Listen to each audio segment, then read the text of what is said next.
How to download Block Blast on iPhone or iPad. Hello everyone, I am Bishaka and welcome to our channel. Now, let's get right into the tutorial.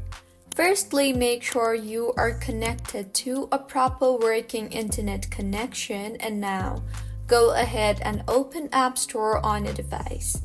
Tap on the search bar there and search for Block Blast app, and then tap on the Block Blast option.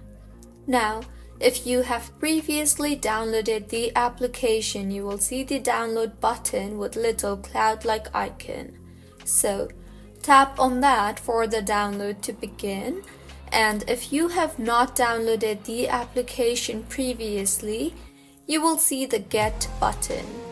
So, go ahead and tap on the Get button and enter your Face ID or Apple ID password for the download to begin.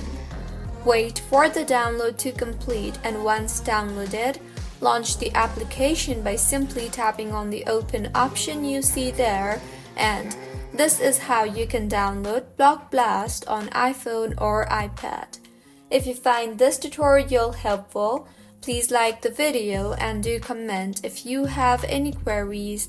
Also do subscribe to our channel for more helpful tutorials like this. See you on the next one.